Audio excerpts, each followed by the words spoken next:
नमो सिद्धाणं नमो आयर्याणं नमो उवज्झायाणं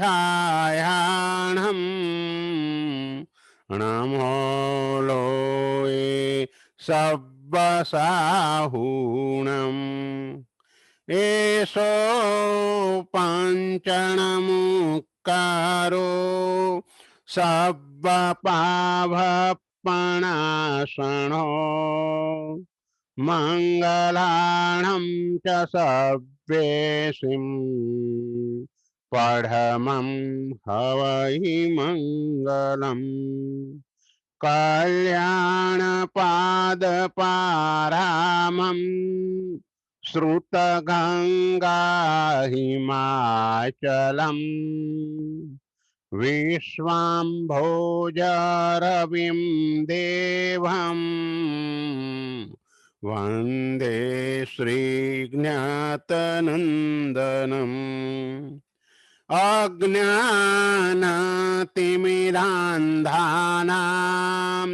ज्ञानाञ्जनशलाकया नेत्रमुन्मीलितं येन तस्मै श्रीगुरवे नमः। નવપદજીની આરાધનાનો આજે 8મો દિવસ. ચારિત્ર પદની આરાધના Jain temple of New York new Hyde સંઘના ઉપક્રમે આ નવપદ પ્રવચન માળા ચાલી રહી છે. સમ્યક દર્શન, સમ્યક જ્ઞાન, સમ્યક ચારિત્ર અને સમ્યક તપ એ આત્માના ગુણો છે. સમ્યક દર્શન અને સમ્યક જ્ઞાન હોય પણ સમ્યક ચારિત્ર ન હોય તો પણ મોક્ષની પ્રાપ્તિ થતી નથી. એટલું જ નહીં, કેટલીક વખત એવું પણ બને છે કે સમ્યક દર્શન હોવા છતાં પણ આત્મા નરક જેવી ગતિની અંદર ચાલ્યો જાય. આવું પણ બનતું હોય છે, કારણ કે સમ્યક દર્શન પામ્યા પૂર્વે આયુષ્યનો બંધ કરી દીધો હોય અને પાછળથી સમ્યક દર્શન પામે તો નરક તિર્યંચનું પણ આયુષ્ય બંધાયું હોય એ પણ સંભવિત છે. સમ્યક ચારિત્રની સાધનામાં લીન બનેલો આત્મા કદાપી દુર્ગતિમાં જતો નથી. એ સર્વવૃત્તિ ચારિત્ર હોય કે દેશવૃત્તિ ચારિત્ર હોય. કોઈ શ્રાવક એકાદ વ્રતને પણ સ્વીકારી અને ભાવપૂર્વક તે વ્રતનું પાલન કરે તો પણ તેની દુર્ગતિ થતી નથી. તો આપણે આ સમ્યક ચારિત્ર એ સંસાર સાગર તરવાનું જહાજ છે. ચયતે સંચય કર્મનો રિક્ત કરે વળી જે ચારિત્ર નામ નિર્યુક્તે કહ્યું વંદો તે ગુણગે. એકઠા કરેલા કર્મોનો નાશ કરે એને આપણે ચારિત્ર કહીએ છીએ. એટલે સમ્યક દર્શન જ્ઞાન ચારિત્રાણી મોક્ષ માર્ગ. સમ્યક ચારિત્રમાં સમ્યક તપ અંતર્ગત છે જ, કારણ કે સમ્યક ચારિત્ર એટલે ચરણ સિત્તરીનું પાલન કરનાર આત્મા, અને ચરણ સિત્તરી એટલે 70 બાબતો એમાં આવે. 5 મહાવ્રતોને ધારણ કરવા, 10 યતિ ધર્મો તેનું પાલન કરવું, 10 પ્રકારની વ્યાવચ્ચ આચાર્ય ઉપાધ્યાય આદિ 10ની વ્યાવચ્ચ કરનારા હોય, 17 પ્રકારનો સંયમ, બ્રહ્મચર્યની 9 વાળ, જ્ઞાન દર્શન અને ચારિત્ર એ 3 ગુણો, 12 તપ અને 4 કષાયો ઉપરનો નિગ્રહ. આ સંયમમાં 70 બાબતોનું પાલન કરવાનું હોય છે. મહાવ્રતોનું પાલન, સમિતિ ગુપ્તિનું પાલન, પ્રતિક્રમણ પરિલેહન આદિ ક્રિયાઓ, આ બધું જ વ્યવહાર ચારિત્ર છે. અને 10 પ્રકારના યતિ ધર્મમાં આત્માને પરિણત બનાવી દેવો. ક્ષમા, નમ્રતા, સરળતા, સંતોષ, આ પ્રકારના 10 યતિ ધર્મો ખંતિ મદ્દવ અજ્જવ મુક્તિ તવ સંજમેય બોધવ્ય સચ્ચમ સોઅમ આકિંચણમ ચ બંભમ ચ જય ધમ્મો. આ 10 યતિ ધર્મ તત્વાર્થાધિગમ સૂત્રમાં પણ એક સૂત્ર છે, જેમાં 10 યતિ ધર્મોના નામ બતાવવામાં આવ્યા છે. તો સમ્યક ચારિત્ર તે છે કે 10 પ્રકારના યતિ ધર્મોમાં યતિ ધર્મોથી આત્માને પરિણત બનાવી દેવો, તે સમ્યક ચારિત્ર છે. અને આ ચારિત્ર વિના મુક્તિની પ્રાપ્તિ થતી નથી. સમકિત વિણ ચારિત્ર નહીં, ચારિત્ર વિણ નહીં મુક્તિ રે. એટલે સમ્યક દર્શન વિનાનું ચારિત્ર જેમ નકામું છે, એમ અહીં ચારિત્ર વિણ નહીં મુક્તિ રે. ભાવ ચારિત્રની સ્પર્શના કર્યા વિના કોઈ પણ આત્મા કદાપી મોક્ષે જતો નથી. હા, કદાચ વ્યવહાર ચારિત્ર ન પણ સ્વીકાર્યું હોય, પરંતુ ભાવ ચારિત્રથી પણ મોક્ષ થઈ શકે. પરંતુ ભાવ ચારિત્રને પ્રાપ્ત કરવા માટે વ્યવહાર ચારિત્ર અત્યંત જરૂરી છે, આવશ્યક છે. આ કેટલાક આત્માઓએ પૂર્વ જન્મમાં ઉત્કૃષ્ટ સાધના કરી હોય અને એના કારણે વર્તમાનમાં કદાચ દ્રવ્ય ચારિત્ર ન પણ સ્વીકાર્યું હોય, તો પણ ભાવ ચારિત્રથી કેવલ જ્ઞાનની પ્રાપ્તિ થઈ જાય. અને ત્યાર પછી તે જ આત્માઓ જો આયુષ્ય લાંબુ હોય તો સર્વવીરતી ધર્મ એને સ્વીકારે, દ્રવ્યથી પણ સ્વીકારે, ભાવથી પણ તેનું પાલન કરે, અને તે રીતે મુક્તિ પદની પ્રાપ્તિ થાય. એટલે ઉમા સ્વાતીજી મહારાજાએ પણ સમ્યક દર્શન જ્ઞાન ચારિત્રાણી મોક્ષ માર્ગ, જેમ દ્રવ્ય આરોગ્યને પ્રાપ્ત કરવા માટે ડોક્ટર ઉપર શ્રદ્ધા જોઈએ, દવાનું જ્ઞાન જોઈએ અને ચરી અને પરેજીનું પાલન જોઈએ, એમ અહીં જીનેશ્વર પરમાત્મા રૂપી ડોક્ટર ઉપર પૂર્ણ શ્રદ્ધા. શકલારથ સ્તોત્રમાં શ્રેયાંશનાથ પ્રભુને આપણે વૈદ્યની ઉપમા આપીએ છીએ. ભવ રોગાર્ત જંતુના મગદંકાર દર્શન નિહિ શ્રેયસ શ્રી રમણ શ્રેયાંશ શ્રેયસેસ્તુ. સંસારના રોગથી પીડાયેલા પ્રાણીઓ માટે આ શ્રેયાંશનાથ પ્રભુનું દર્શન વૈદ્ય તુલ્ય છે. વૈદ્યનું દર્શન થતાં જ રોગીનો અમુક રોગ શાંત થઈ જતો હોય છે અને દવા લે. એટલે આવા જીનેશ્વર પરમાત્મા રૂપી ડોક્ટર ઉપરની પૂર્ણ શ્રદ્ધા સાથે પરમાત્માએ જે નવ તત્વો બતાવ્યા છે એનું જ્ઞાન અને સમ્યક ચારિત્ર એટલે ચરી અને પરેજીનું પાલન, એ કરવા દ્વારા આત્મા એ તંદુરસ્ત બને છે, આત્મા નિરોગી બને છે. આત્માને નિરોગી બનાવવો એટલે મોક્ષમાં પહોંચવું. એટલે આત્મા નિરોગી બન્યો કહેવાય. જેમ આવશ્યક ક્રિયાઓ દ્વારા કરીને પણ એમાં પણ એ જ વિધાન છે. સામાયિક, ચૌવીસઠ્ઠો, વંદન, પ્રતિક્રમણ, કાયોત્સર્ગ અને પચ્ચખાન. આજ દિવસ સુધી કોઈ આત્મા એવો થયો નથી કે સામાયિક વિના મોક્ષે ગયો હોય, વર્તમાનમાં જતો હોય, કે ભાવિ અનંત કાળે પણ કોઈ આત્મા મોક્ષે જાય. ચારિત્ર એ સામાયિક જ છે. ચારિત્ર એટલે જીવનભરનું સામાયિક. આપણે જે સામાયિક કરીએ છીએ તે 48 મિનિટ માટેનું સામાયિક છે. પૂજ્ય સાધુ સાધ્વીજી ભગવંતો જે પ્રતિજ્ઞા ઉચ્ચરે છે સામાયિકની, તે જીવનભરની તેમની પ્રતિજ્ઞા હોય છે. અને એ ચારિત્ર સ્વીકારવા માટે ઉંમરની મર્યાદામાં 8 વર્ષની ઉંમરે પણ ચારિત્ર સ્વીકારી શકાય છે. આપણે ત્યાં 8 વર્ષની ઉંમર થાય એટલે એ આત્માને ચારિત્ર ધર્મને યોગ્ય બતાવ્યો છે.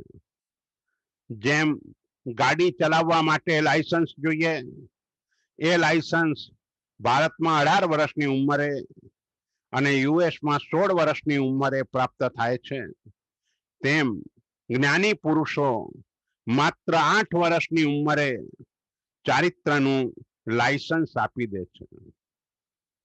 એક વખતે એક કેવલી ભગવંતની દેશના સાંભળવા માટે રાજા સપરિવાર ગયા છે. પુત્ર માત્ર 8 જ વર્ષની ઉંમરનો છે. કેવલી ભગવંતની દેશના ચાલી રહી છે. સંસારનું સ્વરૂપ જાણ્યા પછી ત્યાં જ્યારે દેશના ચાલી રહી હતી તેવા સમયે જ આ બાળકે પિતાશ્રીને આગ્રહ કર્યો, મને સંયમ અપાવો. ત્યારે પિતાશ્રીએ કહ્યું, ભાઈ તારી ઉંમર હજુ ઘણી નાની છે.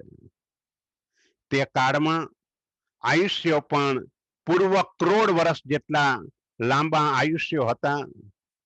તું 8 વર્ષની ઉંમરે ચારિત્ર સ્વીકારવાની વાત કરે છે. તારું કષ્ટમય જીવન તારે કેટલા બધા સમય સુધી વહન કરવું પડશે, પછીથી દીક્ષા લેજે. તે સમયે બાળકે પ્રત્યુત્તર આપ્યો, કેવલી ભગવંતની દેશના આપે સાંભળી અને એમાં સંસાર આપણો પોતાનો પણ કોઈ જ ભરોસો નથી અને સંસારમાં રહેવા માટે પાપ કરવા પડે છે. રોજ આહારની ક્રિયા કરવી પડે અને આહાર માટે પૈસા જોઈએ અને પૈસા માટે થઈને કોઈને કોઈ પ્રકારનું પાપ અવશ્ય કરવું જ પડતું હોય છે. અને એ પાપનું ફળ જ્યારે ભોગવવાનું આવે ત્યારે આત્મા પાછો દુઃખી થાય છે. તો એના કરતા મારે આ પાપમય સંસારમાં ક્ષણવાર પણ રહેવું નથી. તે વખતે રાજાએ કહ્યું, આપણે મહા મહોત્સવ પૂર્વક તારે ચારિત્ર આપીશું, એટલે પહેલા મહોત્સવ કરીએ અને પછી તું ચારિત્ર સ્વીકાર. ત્યારે એ 8 વર્ષના બાળકે કહ્યું, ચારિત્ર પહેલા અને મહોત્સવ પછી. તમારી વાત એ છે કે પહેલા મહોત્સવ અને પછી ચારિત્ર, અને મારી બાબત એ છે પહેલા ચારિત્ર અને પછી મહોત્સવ. છેવટે પ્રચંડ વૈરાગ્યની આગળ એમને પણ ઝૂકી જવું પડ્યું. કેવલી ભગવંતને કહ્યું, વિનંતી કરી એને ચારિત્ર આપો. અને નાણ મંડાઈ ચૂકી છે. એ નાણ સમક્ષ 3 પ્રદક્ષિણા અને ચારિત્ર અંગીકારની વિધિ ચાલી રહી છે. ધર્મધ્વજ એટલે કે રજોહરણ આપવાનો સમય થયો. તે વખતે સારા મુહૂર્તે રજોહરણ પણ અપાયું અને અપાયા પછી નૃત્ય કરતા કરતા જ એ સંયમ પ્રાપ્તિના આનંદમાં ને આનંદમાં એનું પ્રાણ પંખેરું ઉડી ગયું. ધબ દઈને નીચે પડ્યા અને જઈને જોયું તો એ પ્રાણ વિનાનું કલેવર હતું. રાજા કલ્પાંત કરવા લાગ્યા અને તે જ સમયે આકાશમાંથી એક દેવ અહીં આવીને રાજાને પ્રતિબોધ કરે છે, જેના શરીરને માટે તમે રડી રહ્યા છો એ જ હું આ દેવ છું. તમારે પણ સંસારમાં રહેવા યોગ્ય નથી. હું આ નાની ઉંમરે પણ ચાલ્યો ગયો, તો હવે તમારો પણ શું ભરોસો. માટે તમે પણ ચારિત્ર સ્વીકારો. ક્ષણ બે ક્ષણના ચારિત્રની અંદર 5મા દેવલોકની અંદર હું પહોંચી ગયો છું. તમે પણ ચારિત્રને સ્વીકારો અને આત્મકલ્યાણ સાધો. આયુષ્યનો કોઈ જ ભરોસો નથી. ગમે તે સમયે ગમે તે વ્યક્તિનું આયુષ્ય પૂર્ણ થઈ જશે. ઘણા લોકો સમજતા હોય છે કે હજુ ઉંમર નાની છે, થોડાક મોટા થઈશું ત્યારે ચારિત્ર સ્વીકારીશું, પણ આપણું આયુષ્ય કેટલું છે એ આપણે પણ જાણતા નથી. 2 દિવસ પહેલા જ અંબાણી પરિવારના નજીકના અથવા તો એને ત્યાં કામ કરતા કે જેનો પગાર, જેની સેલેરી વર્ષની 75 કરોડ રૂપિયા હતી, એ ભાઈ પણ પ્રવજ્યાના પંથે એમણે પણ પ્રયાણ કર્યું. એટલે ક્યાંય ભરોસો રાખવા જેવો નથી. પ્રવજ્યા વિના, ચારિત્ર અંગીકાર કર્યા વિના આત્મકલ્યાણ થવાનું નથી. કારણ કે શ્રાવક જીવન ગમે તેટલું ઉત્કૃષ્ટ જીવાય તો પણ અમુક પ્રકારની છૂટછાટ શ્રાવકે વ્રતોમાં રાખવી જ પડતી હોય છે. પૂજ્ય સાધુ સાધ્વીજી ભગવંતો એમનું પહેલું મહાવ્રત છે સર્વથા પ્રાણાતિપાત વિરમણ વ્રત. જીવ સ્થાવર હોય કે ત્રસ હોય, અપરાધી હોય કે નિરપરાધી હોય, કારણસર હોય કે નિષ્કારણ હોય, આરંભથી હોય કે સંકલ્પથી હોય, કોઈ પણ રીતે જીવની વિરાધના જીવનભર માટે ન કરવાની પૂજ્ય સાધુ સાધ્વીજી ભગવંતોની પ્રતિજ્ઞા છે. જ્યારે આપણી પ્રતિજ્ઞા એના માંથી માત્ર 16મા ભાગની જ છે. આપણને એટલો જ લાભ એ વ્રતનો પ્રાપ્ત થાય. આજે આપણા શરીરે જે શાતા છે તેનું કારણ પૂર્વ જન્મમાં આ અહિંસા વ્રતનું આપણે પાલન કરેલું છે, માટે વર્તમાન જીવનની અંદર શાતા છે. અને તે પણ પ્રતિજ્ઞા પૂર્વક નિયમને સ્વીકાર્યો હોય તો જ આ લાભ થાય. વ્યવહારમાં પણ 2 ભાગીદાર હોય. માત્ર મોઢેથી કોઈ કહી દે કે આજથી માને તારી ભાગીદારી નથી જોઈતી, એટલા માત્રથી તે કંપનીને થતા નુકસાનમાંથી બચી ન શકે. એને એનો દસ્તાવેજ બનાવવો પડે, એમાં સહી કરવી પડે અને ત્યાર પછી વિધિપૂર્વક છૂટા થવાય. અને એ રીતે છૂટા થયા પછી નુકસાનીના ભાગીદાર નહીં, ત્યાં સુધી નુકસાનીના ભાગીદાર.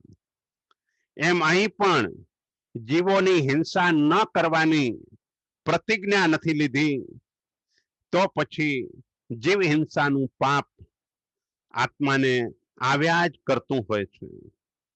માટે પ્રતિજ્ઞા પૂર્વક પાપોથી વિરામ પામવાનું છે. રાજગૃહી નગરીની અંદર એક કઠિયારાએ ચારિત્ર ગ્રહણ કર્યું. સુધર્મા સ્વામીજી પાસે ચારિત્ર ગ્રહણ કર્યું અને બીજા દિવસે એ મહાત્મા ગોચરી બોરવા માટે બહાર નીકળ્યા. અજ્ઞાની લોકોએ એમનો ઉપહાસ કર્યો, મસ્કરી કરી.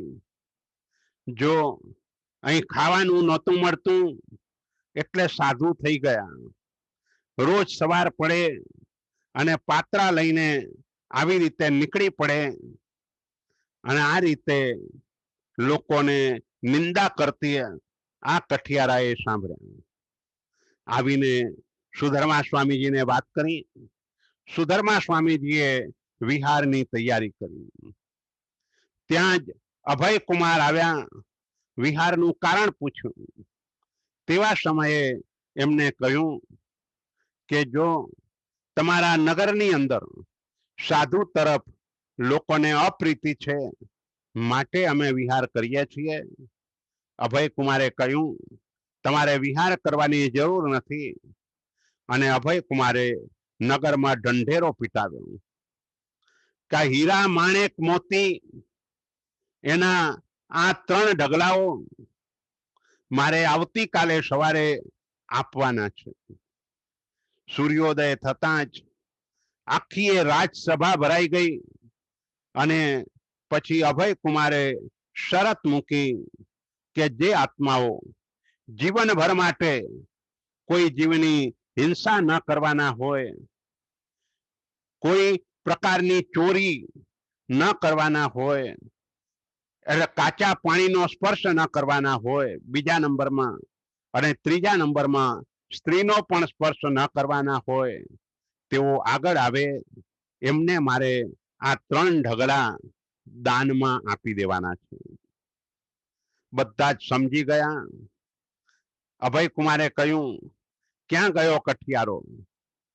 એને હવે આ ઢગલાઓ આપીએ છીએ તો પણ તે લેવા માટે તૈયાર નથી, કારણ કે એને પ્રતિજ્ઞાપૂર્વક આ બધાનો ત્યાગ કરેલો છે. લોકોને પોતાની ભૂલ સમજાઈ, ક્ષમા માગી. એટલે આ રીતે પહેલું વ્રત તે અહિંસાનું વ્રત છે, અને એ પાલન કરવા દ્વારા આપણે સાતાનું રિઝર્વેશન કરાવીએ છીએ. પહેલું સુખ એ તંદુરસ્તીનું સુખ છે. દોમ દોમ સાહેબી હોય અને ઘરની અંદર અનેક ગાડીઓ હોય, પરિવાર પણ કહ્યા ગરો હોય, પરંતુ જો શરીર જ સારું ન હોય તો પછી એ બધાને શું કરવાનું? એટલે સૌથી પહેલા શાતા જોઈએ, અને એ પ્રથમ વ્રતનું પાલન કરવા દ્વારા શાતાનું રિઝર્વેશન થતું હોય છે. બીજા નંબરના વ્રતનું પાલન કરવા દ્વારા મહાત્માઓ અને શ્રાવકો, મહાત્માઓ તો સંપૂર્ણ રીતે અસત્યનો ત્યાગ કરે છે. એ મોટા જૂઠ હોય કે નાના જૂઠ હોય, ક્રોધ, લોભ, ભય, હાસ્ય, આ બધા જ જૂઠ બોલવાના કારણો છે. અને મહાત્માઓ આ બધા ઉપર પોતાનો કંટ્રોલ રાખે છે. શ્રાવકોનો એવો કંટ્રોલ રહેતો નથી. શ્રાવકો એ પણ મોટા જૂઠ બોલવાની એ પ્રતિજ્ઞા કરે છે, પણ નાના જૂઠ એને તે રોકી શકતો નથી.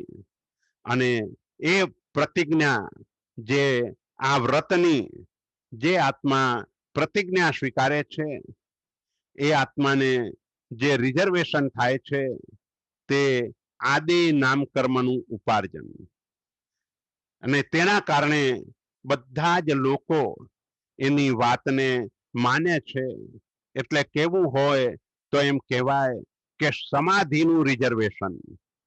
કારણ કે આપણી દરેક જગ્યાએ માન સન્માન વગેરે પ્રાપ્ત થતું હોય, મનમાં સંકલેશ પણ ન થાય, સમાધિ જીવનની અંદર ટકી રહે.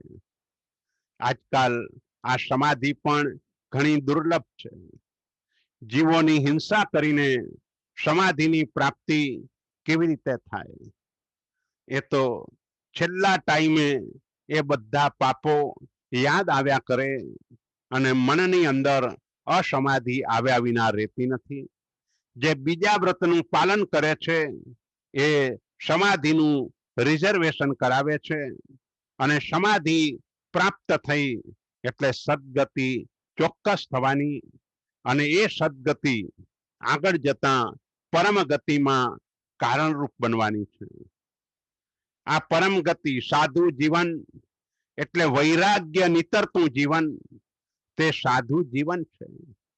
એમાં વૈરાગ્યનો રસ વધારે પુષ્ટ થયેલો હોય છે, અને જેના કારણે સાધુ કર્મ નિર્જરા વિપુલ પ્રમાણમાં કરે છે. સૌથી પહેલા નંબરનો કનિષ્ઠ રસ જો કોઈ હોય તો યાચના રસ છે. આ કનિષ્ઠ રસ છે. ઘણા લોકોની માગવાની ટેવ જ પડી ગઈ હોય છે.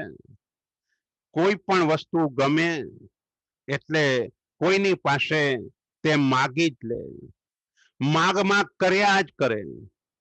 ઘણા લોકો એવા છે કે માગવાથી સહેલાઈથી મળી જાય છે, તો પછી તે જોબ કરવા પણ તૈયાર નથી, મહેનત કરવા પણ તૈયાર નથી. ઘણાને કહીએ, ભાઈ તારી જરૂરિયાત પૂર્ણ કરીશું, પણ કાલે સવારે 9 વાગે તું જ્ઞાન ભંડારમાં અહીં આવી જજે અને આ જ્ઞાન ભંડારના જે પણ પુસ્તકો છે એ બધાને આપણે વ્યવસ્થિત પૂંઠા ચડાવી અને અનુક્રમણિકા વગેરે બનાવી અને સારી રીતે ગોઠવવાના છે. તું આટલું કામ કરી આપ એટલે તને જે જરૂરિયાત છે એ પૂર્ણ કરીશું. પણ બીજા દિવસે 9, 10 કે 11 વાગ્યા સુધી પણ એના દર્શન ન થાય, આવે નહીં. કારણ કે એની યાચના કરવાની ટેવ પડી ગઈ છે, માગવાની ટેવ પડી ગઈ છે. 4, 5, 10 જગ્યાએ જઈને માગી માગીને પોતાનું જીવન ચલાવ્યા કરતો હોય એવા પણ લોકો આ દુનિયામાં છે. એટલે યાચના રસ એ સૌથી કનિષ્ઠ રસ છે. બીજા નંબરનો રસ ઈચ્છા રસ છે. માણસ ખાનદાન હોય, કોઈ વસ્તુ ગમી પણ ગઈ હોય અને તો પણ ખાનદાનીના કારણે એ ઈચ્છા ઊભી થઈ જાય પણ એ માગે નહીં. એટલે ઈચ્છા ઘણાને ઊભી થતી હોય છે પણ માગવાનું સ્વરૂપ ના આપે એ એની ખાનદાની છે. ઈચ્છા રસને પણ તોડવા જેવો જ છે, કારણ કે ઈચ્છા એ પણ દુઃખનું જ કારણ છે, માટે એને પણ દૂર કરવાની છે. પણ જ્યાં સુધી લોભ છે ત્યાં સુધી આ ઈચ્છા દૂર થતી નથી. જીવનમાં વધારે ને વધારે સંતોષ ગુણને વિકસાવવો જોઈએ. જેટલો સંતોષ ગુણ વિકસે એટલી ઈચ્છાઓ જીવનમાં ઓછી હોય. ત્રીજા નંબરનો રસ દાન રસ, આપવાનો રસ, આપવાનો ભાવ. કોઈને સહેજ પણ તકલીફ દેખાય તરત એને આપવાનું મન થઈ જાય. તો આ રસ સારો છે, પુણ્ય કર્મને ઉપાર્જન કરાવનારો છે. પણ આપ્યા પછી મૂર્છાને, ધન ઉપરની મૂર્છાને તે દૂર કરતો જાય છે. પ્રચંડ પુણ્ય તે આત્મા ઉપાર્જન કરતો જાય છે. એટલે દાન રસ તે શ્રેષ્ઠ રસ છે. અને એનાથી પણ વધારે શ્રેષ્ઠ રસ જો કોઈ હોય તો તે વૈરાગ્ય રસ છે. આપણા મહાત્માઓ આ વૈરાગ્ય રસની અંદર ઝીલતા હોય છે. પાંચે ઇન્દ્રિયોના વિષયો તરફનો વૈરાગ્ય, ભૌતિક સાધનો તરફનો પણ વૈરાગ્ય, આ સંસાર ઉપરનો પ્રચંડ વૈરાગ્ય, એના દ્વારા સાધુ જીવનનું સુંદર મજાનું પાલન થતું હોય છે.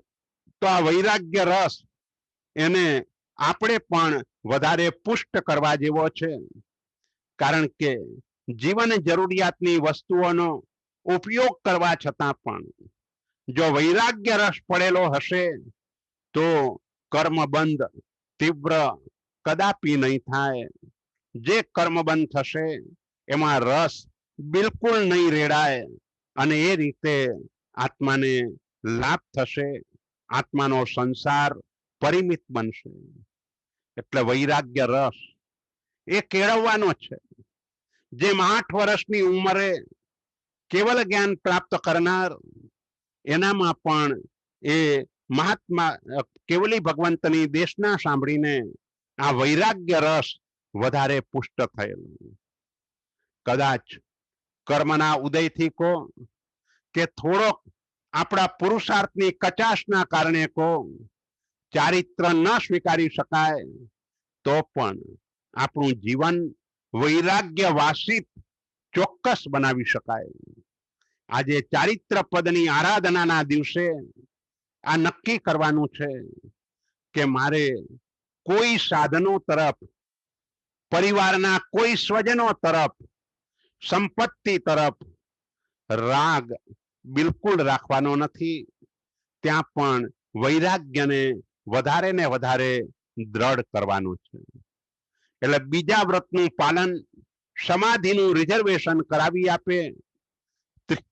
ત્રીજા વ્રતનું પાલન, મહાત્માઓનું સર્વથા અદત્તા દાન વિરમણ વ્રત અને આપણું સ્થૂલ અદત્તા દાન વિરમણ વ્રત, સચિત્ત વગેરે નો ત્યાગ કરનાર પણ શ્રાવક, એને પણ જીવ અદત્તાનું પાપ લાગ્યા જ કરતું હોય છે. માટે સંયમી બન્યા વિના આવા અદત્તનો ત્યાગ કરી શકાતો નથી. એટલે જે મહાત્માઓ પ્રતિજ્ઞાપૂર્વક આ વ્રતને ધારણ કરે છે, એનું ત્રીજો ગુણ સંપત્તિનું રિઝર્વેશન તે કરાવી લે છે. અને એ સંપત્તિ પણ કેવા પ્રકારની પ્રાપ્ત થાય? એ સંપત્તિ એ મોક્ષ ને યોગ્ય સામગ્રી આપે અને એ સામગ્રીની અંદર પોતાનું મન ત્યાં આરાધના માટે પરોવાય એવા પ્રકારની સંપત્તિ, જેમ સાપ કાંચડી ઉતારે એમ અવસર આવે ત્યારે બધી જ સંપત્તિને છોડીને તે ચારિત્ર સ્વીકારતા પણ અચકાય નહીં. શાંતિનાથ પ્રભુ, કુંથુનાથ પ્રભુ, અરનાથ પ્રભુ, આ ત્રણેય ચક્રવર્તીઓ હતા. ચક્રવર્તીની સટખંડના સામ્રાજ્યને છોડીને એ ચારિત્ર ગ્રહણ કર્યું અને ત્યાર પછી તેઓ અરિહંત બન્યા. આટલી સંપત્તિને છોડતા પણ સહેજ પણ વાર લાગી નહીં. જ્યારે લોકાંતિક દેવોએ આવીને વિનંતી કરી, તરત જ વાર્ષિક દાન આપવાની શરૂઆત કરી અને સટખંડના સામ્રાજ્યને છોડીને એક સામાન્ય જીવન જીવવા માટે તૈયાર થઈ ગયા. જે ચક્રવર્તી સટખંડના સામ્રાજ્યને છોડીને ચારિત્ર સ્વીકારી શકે એ જ સદગતિને સાધી શકે. જે ચક્રવર્તી સટખંડના સામ્રાજ્યને છોડી ન શકે અને ચક્રવર્તી અવસ્થામાં જ મૃત્યુ થઈ જાય તો સાતમી નરકની અંદર ચાલ્યા જવું પડે. આપણી પાસે એની તુલનામાં આવે એવું સમુદ્રના એક બિંદુ જેટલું પણ નથી. અને તેમ છતાં પણ આપણને વૈરાગ્ય પ્રગટ થતો નથી. પ્રગટ થાય તો પુષ્ટ બનતો નથી. આ વૈરાગ્યને વધારે પુષ્ટ બનાવવાની જરૂર છે. ત્રીજા વ્રતનું પાલન કરનાર એ સંપત્તિનું રિઝર્વેશન કરાવે છે અને એને જે સંપત્તિ પ્રાપ્ત થાય તે શાલીભદ્રની જેમ છોડીને એ દીક્ષિત થઈ અને કેવી ઘોર સાધના કે જ્યાં વૈભારગીરી ઉપર જઈને જેને શ્રેણિક મહારાજાના ખોડામાં પણ પરસેવો છૂટતો હોય એ ધોમ ધકતા તાપમાં વૈભાર પર્વત ઉપર જઈ, વૈભારગીરી ઉપર જઈ અને અણસણને સ્વીકારી લે, જીવનભર માટે આહારનો ત્યાગ કરી દે. કેવું પ્રચંડ સત્વ! પણ આ સત્વ આવવાનું કારણ આ તૃતીય વ્રતનું પાલન. એના દ્વારા આ સત્વ નો વિકાસ થતો હોય છે. પુણ્યાનુબંધી પુણ્ય, એના દ્વારા આ સત્વનો વિકાસ થતો હોય છે. શાલીભદ્ર પુણ્યાનુબંધી પુણ્ય હતું. થોડી ખીર ઓરાવી, પરંતુ એની અનુમોદના મનમાં સતત ચાલુ ને ચાલુ રહી. અનુમોદનામાં ને અનુમોદનામાં આયુષ્ય પૂર્ણ થયું અને શાલીભદ્ર તરીકે અવતર્યા. ચતુર્થ વ્રતનું પાલન એ કરવા દ્વારા સદગુણોનું મહાસામ્રાજ્ય આત્માને પ્રાપ્ત થાય છે. કારણ કે આ ગુણ અતિશય મહત્વનો છે. પ્રત્યેક સાધુ સાધ્વીજી ભગવંતો મૈથુન વિરમણ વ્રત, સર્વથા મૈથુન વિરમણ વ્રત, અહીં સર્વથા ન બોલે તો પણ ચાલે, કારણ કે મૈથુન થી અટકવાનું વ્રત એ આવી ગયું. ત્યાં સર્વથાની આવશ્યકતા હતી, અહીં પણ સર્વથા બોલે તો પણ વાંધો નથી. મન વચન કાયાથી ઔદારિક શરીરી હોય કે વૈક્રિય શરીરી હોય, એના તરફ મૈથુન સેવનનો વિચાર પણ નહીં. કરણ કરાવણ અનુમોદન એ ત્રણેયનો ત્યાગ. એટલે 18 પ્રકારે બ્રહ્મચર્યનું પાલન, નવવાડનું વિશુદ્ધપણે પાલન, અને તે કરવા દ્વારા આત્મા રિઝર્વેશન કરાવે છે સદગુણોનું. કારણ કે મન વિકૃતિના પરિણામોથી મુક્ત થાય છે અને એટલે જ તે સદગુણોના મહાસામ્રાજ્યને પ્રાપ્ત કરી શકે છે.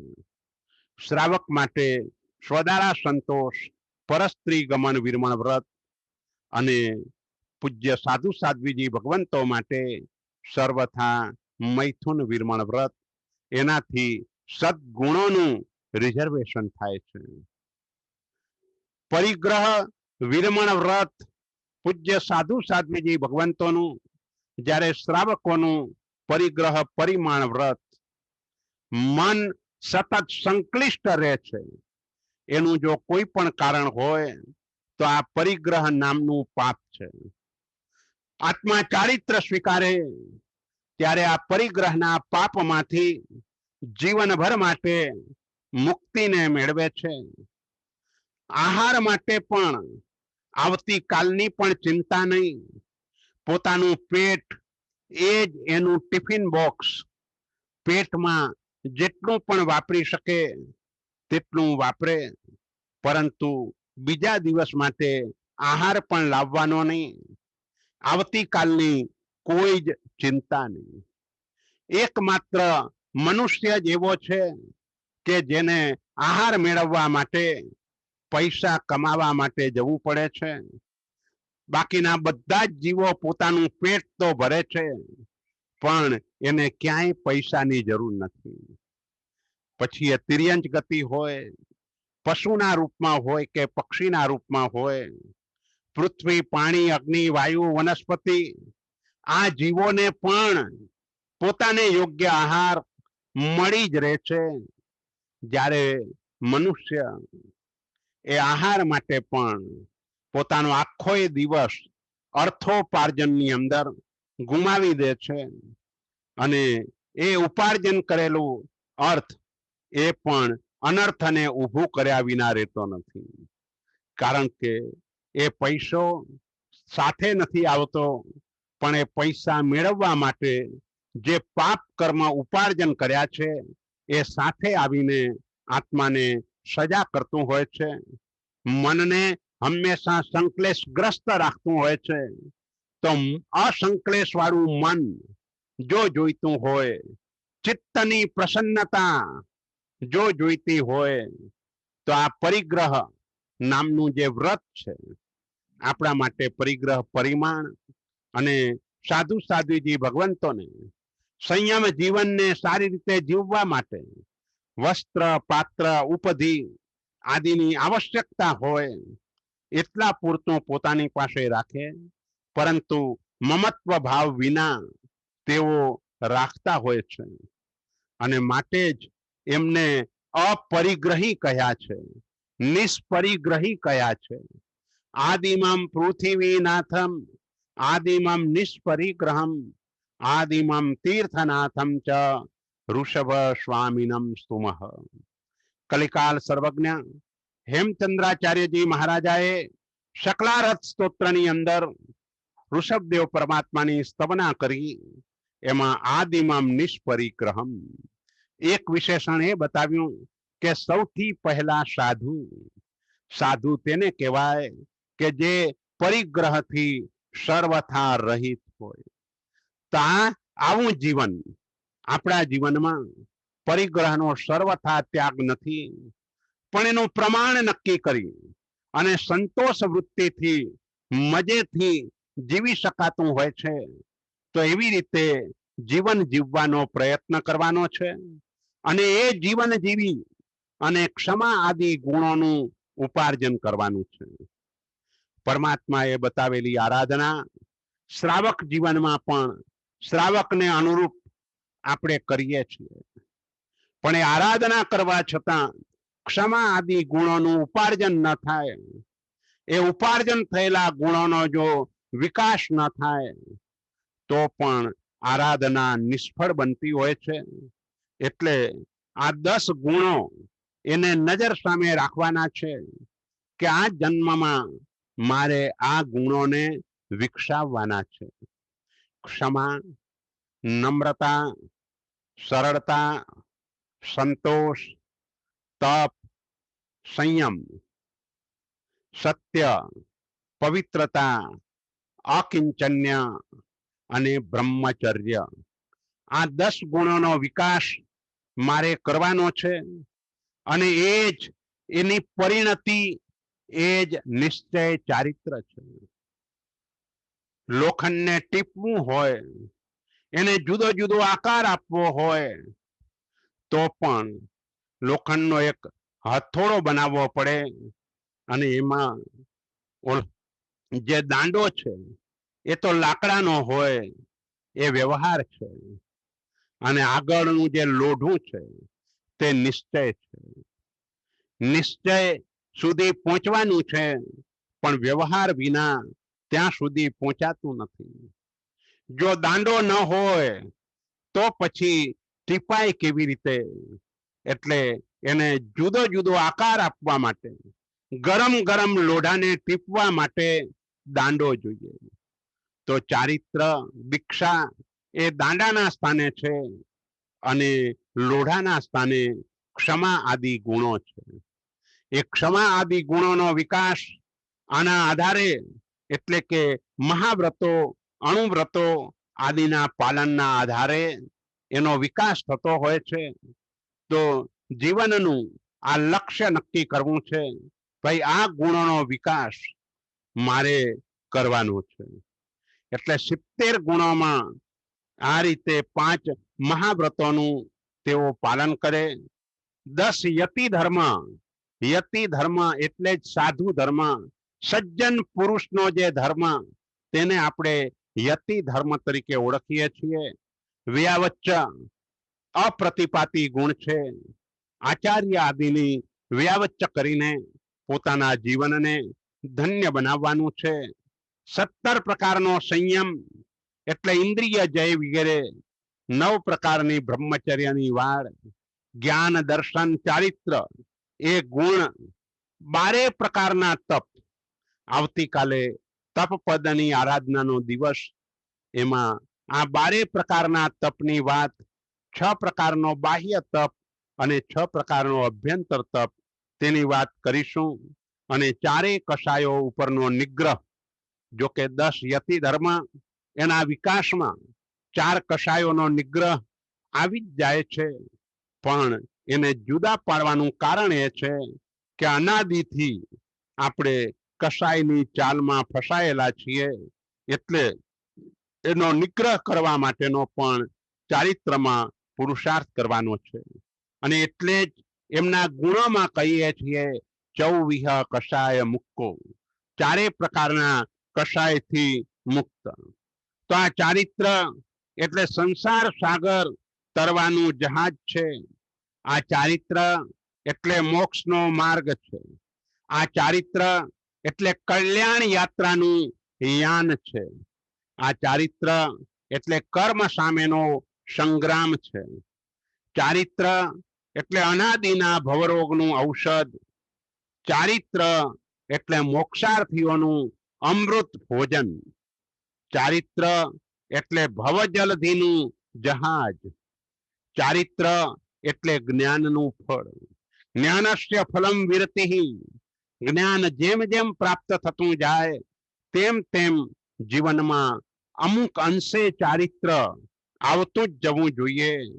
ચારિત્ર એટલે આત્મિક આનંદનું મહાતીર્થ. ચારિત્ર એટલે હરિભરી આનંદ યાત્રા. ચારિત્ર એટલે અંતઃકરણનું અમૃત. ચારિત્ર એટલે ઇન્દ્રિયોની નિગ્રહ શાળા. ચારિત્ર એટલે ઈચ્છાઓ ઉપરની બ્રેક. ચારિત્ર એટલે સાધનાની પ્રયોગશાળા. ચારિત્ર એટલે ભીતરની યાત્રા. ચારિત્ર એટલે નિજ ગુણની અંદર સ્થિરતા. ચારિત્ર એટલે અંતઃકરણની અંદર તે વિચરણ થતું હોય તેને આપણે ચારિત્ર કહીએ છીએ. તો આવું ચારિત્ર એ પ્રાપ્તિનું પરાક્રમ કેટલાય આત્માઓ કરતા હોય છે. પ્રવજ્યાના પરાક્રમોથી જન શાસનનો ઇતિહાસ ઉજ્જવળ બનેલો છે. જંબુ સ્વામીને ત્યાં ચોરી, જંબુ કુમારને ત્યાં દીક્ષા લીધા પછી જંબુ સ્વામી, પરંતુ દીક્ષા લીધા પહેલા જંબુ કુમાર કે જે 8 કન્યાઓની સાથે લગ્ન કરીને બીજા જ દિવસે ચારિત્રના માર્ગે ચાલી નીકળ્યા, અને તેવા સમયે પ્રભવ વગેરે 500 ચોરોને વિચાર આવ્યો કે આજે જંબુ કુમારને ત્યાં જઈએ, ત્યાં ઘણું ધન આપણને પ્રાપ્ત થશે, ચોરી કરી શકાશે, કારણ કે ઘરમાં લગ્ન પ્રસંગ હતો એટલે અલંકારો વગેરે પણ ઘરની અંદર જ હશે, માટે આપણે ત્યાં ચોરી કરવા માટે જઈએ. અને ત્યાં ચોરી કરવા માટે આવેલા જે ચોરો એ પણ વૈરાગ્ય પામી પ્રભુ શાસનના અણગાર બન્યા છે. લગ્ન કરવા ગયેલા મૂર્તિયા પણ કોડ ભરેલી કન્યા સાથે લગ્ન કરવાના બદલે સંયમ સુંદરીને વરી ગયા છે. ધરતીને ધ્રુજાવનારા સમ્રાટો પણ સંયમ સ્વીકારી અને સંત બન્યા છે.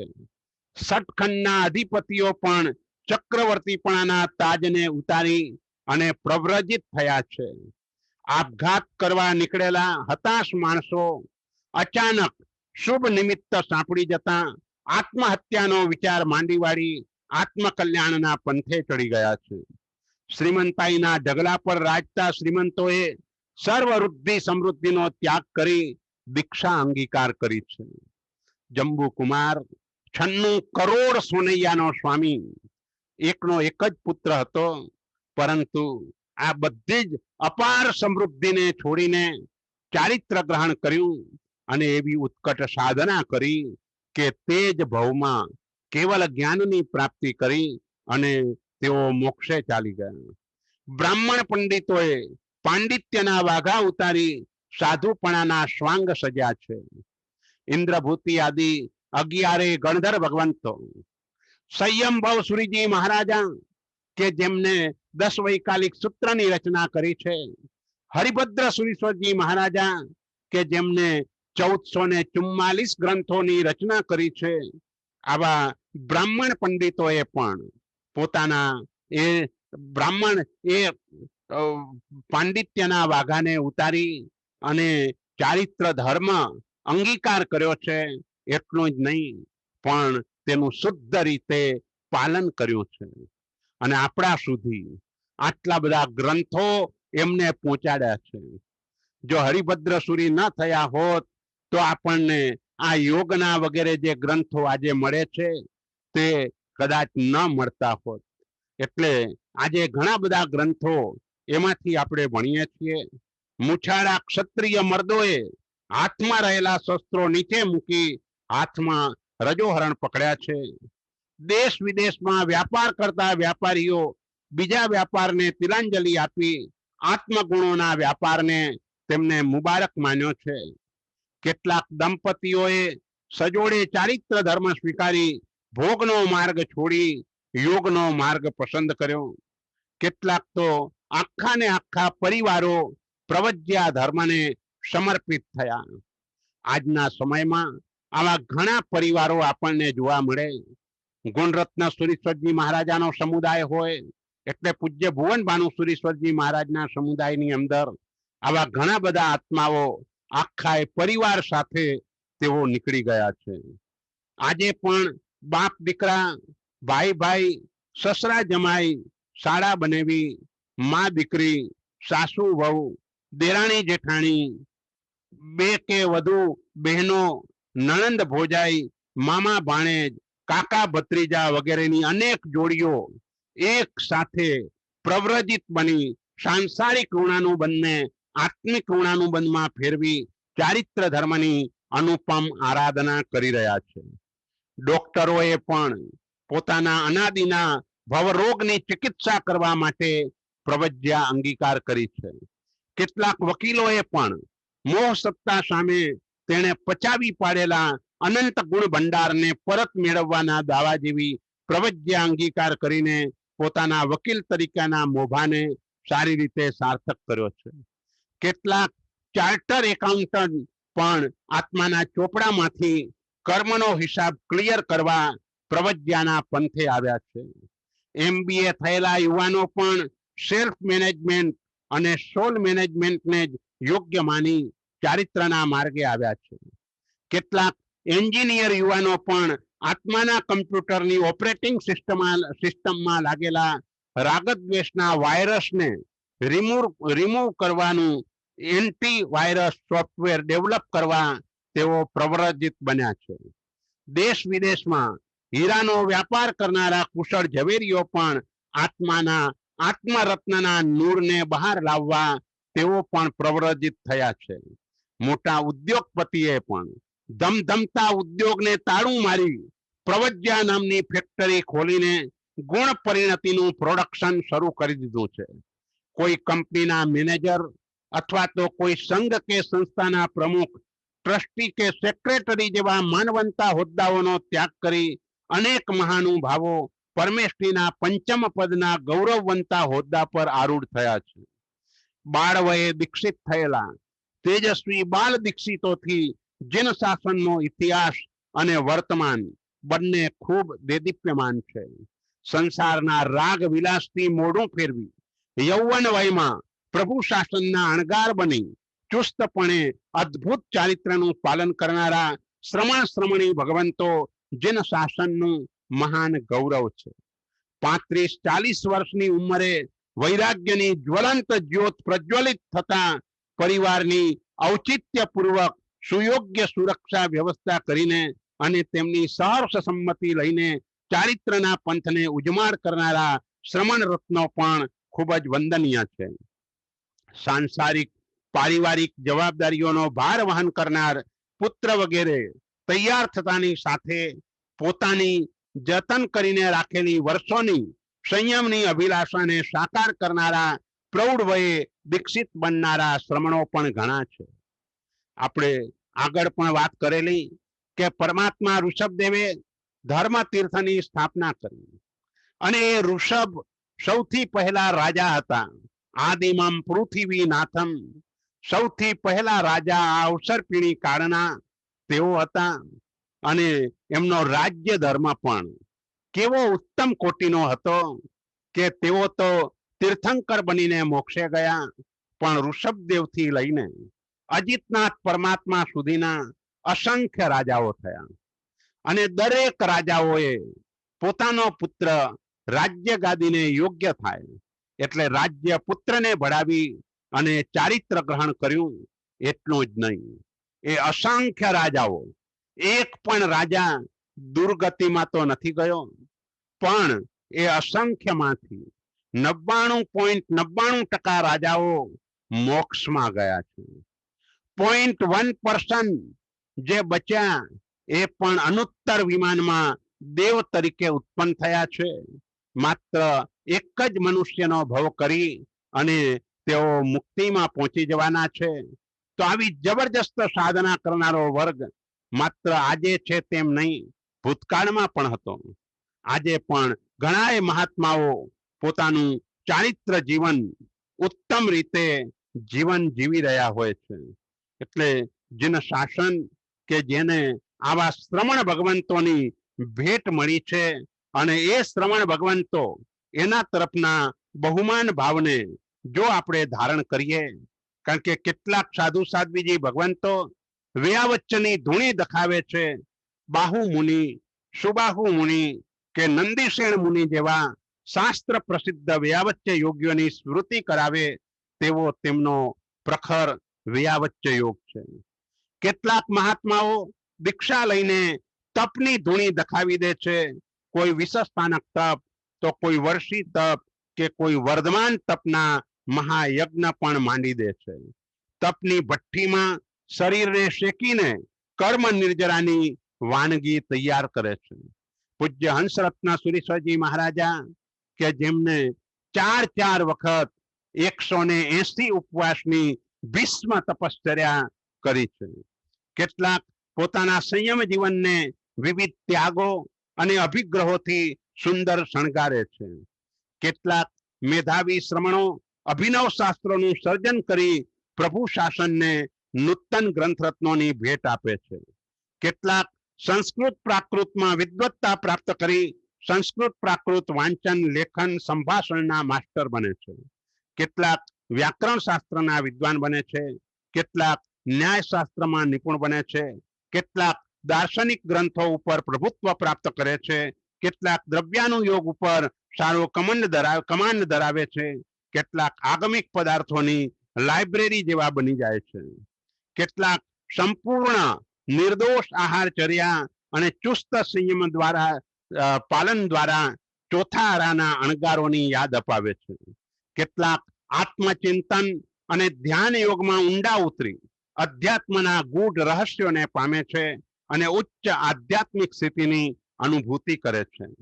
કેટલાક સ્વપર સમયના જ્ઞાતા બની સમ્યક દર્શનને ખૂબ નિર્મળ બનાવે છે.